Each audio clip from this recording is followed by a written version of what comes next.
नरेंद्र मोदी ने वो किताबें बदलवा डाली जिनमें मुगलों को महान बताया जाता।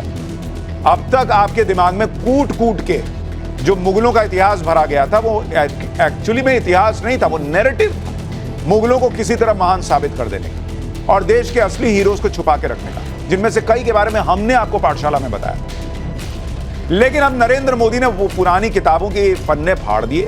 हटाओ, सच बताओ। बॉस, पहली बार देश मुगलों का सच पढ़ना शुरू करेगा। नरेंद्र मोदी ने वो किताबें बदलवा डाली जिनमें मुगलों को महान बताया जाता था। अब तक आपके दिमाग में कूट कूट के जो मुगलों का इतिहास भरा गया था वो एक्चुअली में इतिहास नहीं था, वो नैरेटिव था मुगलों को किसी तरह महान साबित कर देने का और देश के असली हीरोज को छुपा के रखने का, जिनमें से कई के बारे में हमने आपको पाठशाला में बताया था। लेकिन अब नरेंद्र मोदी ने वो पुरानी किताबों के पन्ने फाड़ दिए। हटाओ, सच बताओ। और इसकी एक झलक आप देखिए, जो बदलाव अब इतिहास की किताबों में किया जा रहा है। जैसे पहले अकबर को उदार और महान शासक के रूप में पढ़ाया गया, दिखाया गया, अब किताबों में अकबर की तरफ से मचाए गए कत्लेआम के बारे में भी पढ़ाया जाएगा। पहले की किताब में औरंगजेब की धार्मिक नीतियों का जिक्र था। यह भी कहा गया कि मुगल शासकों ने मंदिर तोड़कर उसे बनवाने का भी काम किया था। लेकिन अब बच्चे जानेंगे कि कैसे औरंगजेब ने मंदिरों और गुरुद्वारों को तोड़ा, तहस नहस किया। इसी तरह बाबर को कम उम्र में सत्ता संभालने वाला और उपमहाद्वीप में संस्कृति को बढ़ाने वाला शासक बताया गया था। लेकिन अब बच्चे यह जान पाएंगे कि बाबर कितना क्रूर और निर्दयी शासक था। सच बताओ ना बॉस, किसी को महान बताने का नैरेटिव एक तरफा क्यों चला रहे हो? काट छाट के क्यों बता रहे हो? पूरा बताओ। इस देश में गजब चला है मुगलों को महान बताने के नाम पर। ऐसा बता दिया कि अगर गर्लफ्रेंड बॉयफ्रेंड हो या शादी की हो और ताजमहल के सामने जाके ऐसे वो वाला फोटो नहीं खिंचाए तो जैसे प्यारे नहीं होगा, क्योंकि ताजमहल के अलावा प्यार की कुछ निशानी ही नहीं बची। इतिहास की किताबों में मुगलों के बारे में और क्या क्या बदल डाला गया है, ये डिटेल में आपको आगे बताऊंगा। लेकिन पहले ये देख लीजिए कि एक तरफ नरेंद्र मोदी बदलाव पर बदलाव किए जा रहे हैं और कांग्रेस कैसे बदलने को तैयार नहीं। वो नमाज कांवड़ की पॉलिटिक्स में उलझे हुए हैं।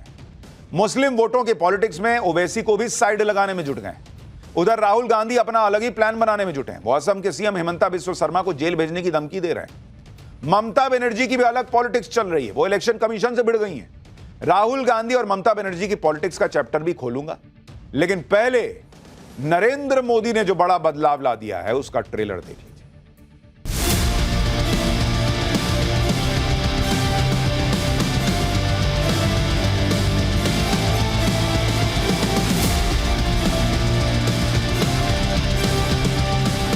सरकार आपकी है, मैंने कहा ना, जो चाहे आप कर सकते हैं करिए, जो आपको अच्छा लगता है, परंतु हिस्ट्री के पन्नों को मिटाया नहीं जा सकता।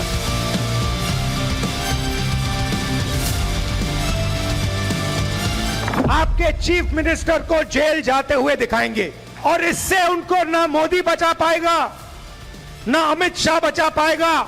हम तो इंच में लड़ाई करेंगे और दिखा देंगे। सबकी अपनी अपनी पॉलिटिक्स चल रही है बॉस। लेकिन पहले नरेंद्र मोदी ने जो सबसे गजब का काम कर दिया आज, उसके बारे में आपको बताता हूं। जिन मुगलों के नाम से हमारे इतिहास को पाट दिया गया, भाई भर दिया, उसकी नरेंद्र मोदी ने पूरी सफाई करवा दी। क्योंकि लोगों को यह बात बहुत चुभती थी कि जिन विदेशी आक्रांताओं ने भारत को लूटा, हमारे मंदिरों को तोड़ा, हम पर अत्याचार किए, उन्हें हमारे इतिहास की किताबों में महान बताया जाता था। इन अत्याचारियों को महान बताने वाले चैप्टर स्कूल्स में पढ़ाए जाते थे। जब हमने पाठशाला में मुगलों का इतिहास, सच्चा इतिहास बताना शुरू किया कि ये तो आक्रांता थे, ये तो अपने बाप को जेल में कैद कर देने वाले थे, ये तो मंदिर तोड़ने वाले थे, तो कई लोग शॉक्ड रह जाते थे कि अरे बाप रे, ये सब तो हमको पता ही नहीं था, पाठशाला से पता चला। लेकिन अब बच्चे ये सब पढ़ेंगे, ये सच जानेंगे। ये इतिहास हमको आपको पढ़ाया गया, लेकिन सच कुछ और था। और ये सच क्या है, ये अब स्कूलों में बच्चे पढ़ना शुरू करेंगे। 8वीं क्लास की सोशल साइंस की किताब exploring society India and beyond है। इस किताब के पेज नंबर 36 पर मुगल शासक बाबर के बारे में बताया गया है। बाबर को बर्बर, तुर्क, मंगोल शासक और सैन्य रणनीतिकार बताया गया है, जो समरकंद से भागकर भारत आया था। किताब में लिखा है कि 1526 में पानीपत की लड़ाई में इब्राहिम लोदी को हराकर बाबर ने दिल्ली पर कब्जा किया। इसमें लिखा है कि बाबर क्रूर और निर्दयी राजा था। उसने कई शहरों की पूरी आबादी को मार डाला था। उसने महिलाओं और बच्चों को गुलाम बनाया।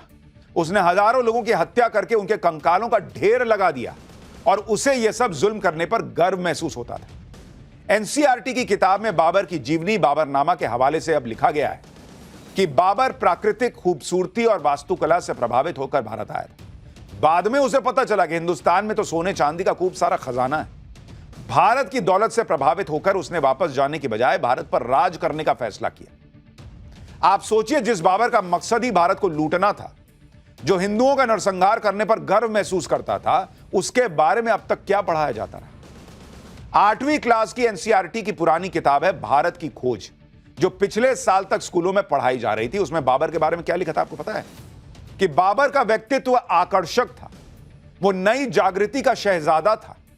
बाबर बहादुर और साहसी था, जो कला साहित्य और अच्छे रहन सहन का शौकीन था। ये पढ़ रहे थे हमारे आपके बच्चे कि बाप रे बाप, बाबर बहुत अद्भुत था, हिंदुओं को मार मार के कंकाल का ढेर लगा दिया। ये पढ़ाने में शर्म आती थी, और शर्म आती थी तो पढ़ा कह रहे थे। बाबर भारत को लूटने के लिए रुका था, यह बताने में शर्म आती थी तो पढ़ा कहला रहे थे। अभी तक स्कूलों में बच्चों को बाबर की तरह ही अकबर के बारे में भी बताया गया। नरेंद्र मोदी ने वो भी चेंज कर दिया कि सच बताओ। अभी तक क्या सुना आपने कि भाई अकबर बहुत महान राजा था, अकबर द ग्रेट। लेकिन एनसीईआरटी की किताब में जो नया चैप्टर जोड़ा गया है, उसमें अकबर का कैसा चरित्र चित्रण किया गया है, अब आप इसको सुनिए। किताब में लिखा गया है कि अकबर का शासन क्रूरता और सहिष्णुता का मिश्रण था। यानी जब जैसी जरूरत पड़ी उसी हिसाब से अकबर ने अपना रंग दिखाया, कभी क्रूर रहा तो कभी सहिष्णु। किताब में यह भी लिखा गया है कि सन 1568 में चित्तौड़ के किले की घेराबंदी के दौरान अकबर ने लगभग 30,000 नागरिकों की हत्या कर दी थी और बचे हुए महिलाओं और बच्चों को गुलाम बनाने का आदेश दिया था।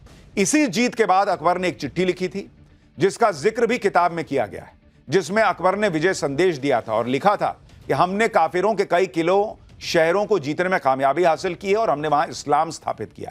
खून की प्यासी हमारे तलवारों से हमने उनके दिमाग से अश्रद्धा को खत्म कर दिया है। हमने वहां से और बाकी पूरे हिंदुस्तान में मंदिरों को बर्बाद कर दिया। यह अकबर ने लिखा था, विजय संदेश। हिंदुओं को काफिर बता रहा है, खुशी खुशी बता रहा है कि मार दिए, खत्म कर दिए काफिरों को। और वो अकबर पढ़ाया गया कि अरे बहुत महान था, अकबर द ग्रेट था। नरेंद्र मोदी ने अब जाकर उसको बदला है कि पढ़ाओ ना भाई, पढ़ाओ कि अकबर ने जो अच्छा किया उसको भी बताओ, लेकिन ये तो बताओ कि कैसा था। एनसीईआरटी की नई किताब में यह भी बताया गया कि अकबर सहिष्णु क्यों था, जिसके लिए अकबरनामा का संदर्भ लिया गया है, जिसमें अकबर ने लिखा था कि पहले वो लोगों को अपने धर्म में जबरन लाकर इस्लाम कबूल करवाता था, लेकिन जैसे जैसे ज्ञान बढ़ा उसे शर्म आने लगी। अकबर ने लिखा था कि जब वो खुद मुस्लिम नहीं था तो दूसरों को जबरदस्ती मुसलमान बनाना अनुचित था। किताब में यह भी लिखा गया है कि अकबर ने अपने 50 साल के शासनकाल के आखिरी 15 सालों में दोबारा से क्रूर नीतियों को अपनाया और कश्मीर और सिंध से लेकर अफगानिस्तान तक सैन्य अभियान चलाए। यह अकबर की वो सच्चाई है जो अब बच्चे पढ़ेंगे, फिर डिसाइड करें कि महान द ग्रेट अकबर मानना है या नहीं मानना है, लेकिन पूरा तो बताओ। अब आपको मैं एनसीईआरटी की 8वीं की पुरानी किताब भारत की खोज का वो चैप्टर दिखाता हूं जिसमें अकबर के बारे में लिखा गया था कि अकबर का व्यक्तित्व अपने दादा बाबर से भी ज्यादा आकर्षक था। अरे वो बहुत बहादुर, दुस्साहसी, योग्य सेना नायक, और इसके अलावा वो विनम्र और दयालु था, आदर्शवादी था। पढ़िए ना भाई, सामने लिखा है। और स्वप्नदर्शी था। अकबर लोगों के दिल और दिमाग पर विजय हासिल करना चाहता था। आप सोचिए, आजादी के बाद से लेकर अब तक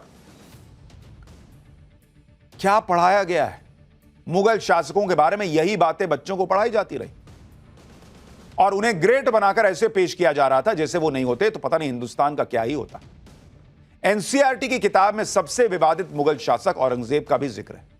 मुगल इतिहास के अपडेटेड वर्जन में औरंगजेब के बारे में लिखा गया है कि कुछ विद्वानों का तर्क है कि वो राजनीतिक मकसद से काम करता था और उसने कई मंदिरों को अनुदान और सुरक्षा दी थी।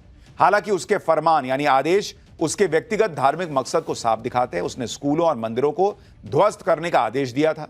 औरंगजेब ने बनारस, मथुरा, सोमनाथ समेत कई जैन मंदिरों और गुरुद्वारों को नष्ट करने का आदेश दिया था। औरंगजेब वो मुगल शासक था जो सबसे क्रूर और निर्दयी था, जिसने अपने भाई दारा शिकोह तक की हत्या करवा दी, जिसने अपने पिता को कैद में रखा हुआ था और हिंदुओं पर अत्याचार किए अनगिनत। लेकिन हमारे देश में एक ऐसा इकोसिस्टम है जो औरंगजेब का फैन है, उसको आदर्श मानता है अपना। समाजवादी पार्टी के नेता अबू आजमी ने तो कुछ महीने पहले यह कहकर सनसनी मचा दी थी कि औरंगजेब क्रूर शासक था ही नहीं, उसने तो कई मंदिरों के निर्माण करवाए थे। उनके इस बयान पर खूब बवाल मचा था। अब इतिहास की किताबों में औरंगजेब का सच पढ़ाए जाने की खबर से अबू आजमी को फिर तकलीफ हो रही है, वो इसका विरोध कर रहे हैं। सुनिए समाजवादी पार्टी के नेता अबू आजमी क्या कह रहे हैं, फिर आपको आगे बताता हूं। किसी भी राजा, किसी भी बादशाह के बारे में दोनों सिक्के के दोनों पहलू दिखाइए ना आप दिखाइए कि क्या हुआ इसमें, सिर्फ नफरत नफरत नफरत, और वजह क्या उसकी हो सकती है। बहुत बड़े हिस्टोरियन लोग हैं, आप सबकी किताबें पढ़ लीजिए, आप वो लोग क्या बोलते हैं उन बादशाहों के बारे में, उन राजाओं के बारे में। अब आप जो है सिर्फ एक हिंदू मुस्लिम करके नफरत फैलाना है, तो मुझे कोई वो नहीं है, क्योंकि सरकार आपकी है। मैंने कहा ना, जो चाहे आप कर सकते हैं, करिए जो आपको अच्छा लगता है, परंतु हिस्ट्री के पन्नों को मिटाया नहीं जा सकता।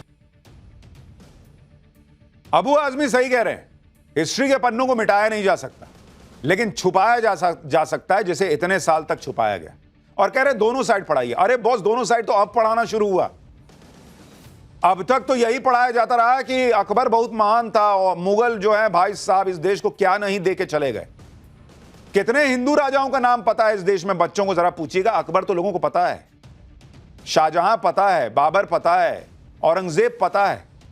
कितनों को चोल राजाओं के बारे में पता है? बताइए।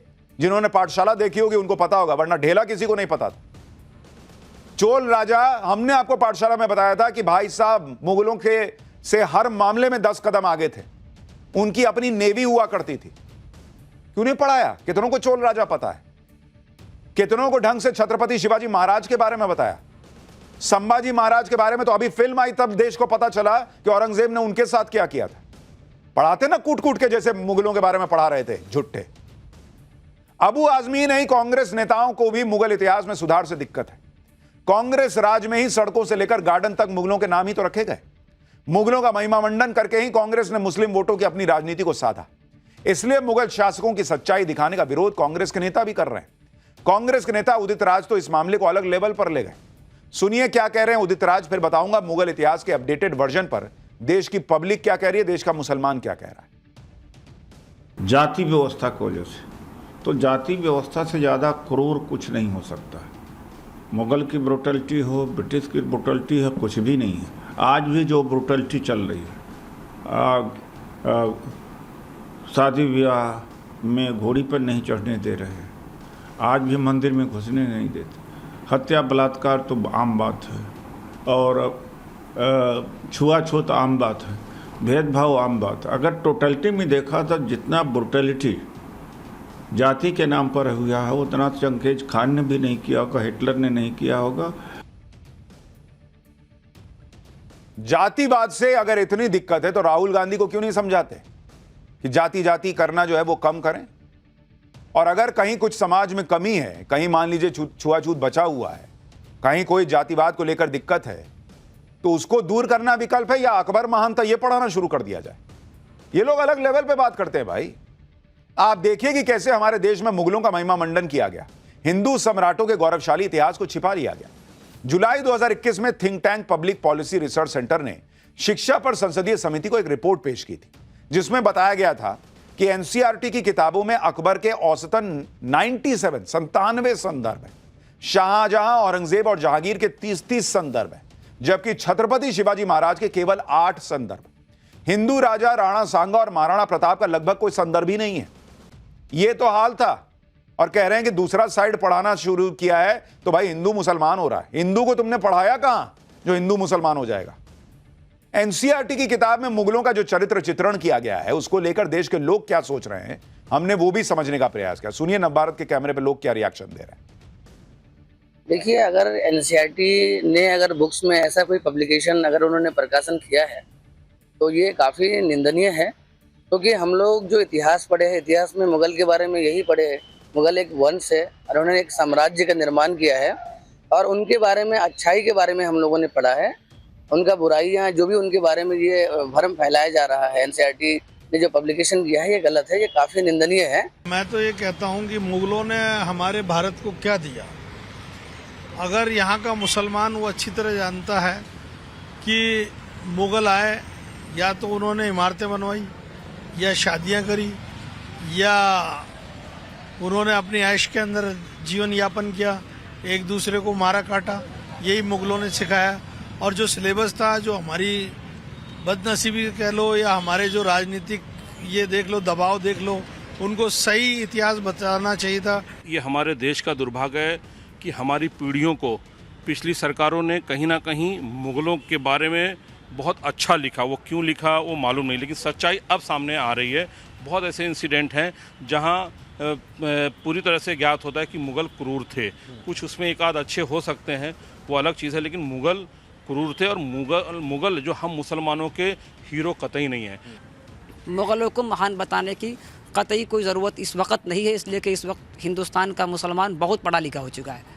मोदी जी के आने के बाद से समझदारी इस कदर आई है कि अब हर बात को कहने से पहले इंसान को सोचना पड़ रहा है कि उसका तारीख़ी नज़रिया क्या है।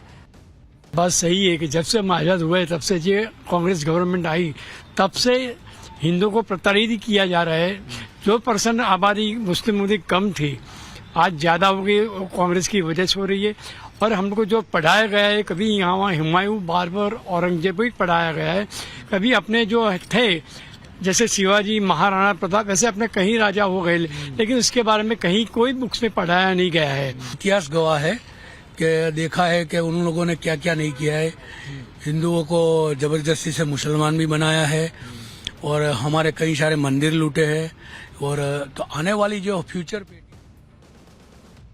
यानी पब्लिक भी कह रही है कि भाई ठीक किया, मुसलमान भी कह रहा है कि ठीक किया भाई, मुगलों का जो इतिहास है वो बताओ ना भाई। ये लुटेरे थे, आक्रांता थे, अय्याशी करने वाले थे, भारत को लूटा, उस पैसे से अय्याशी की।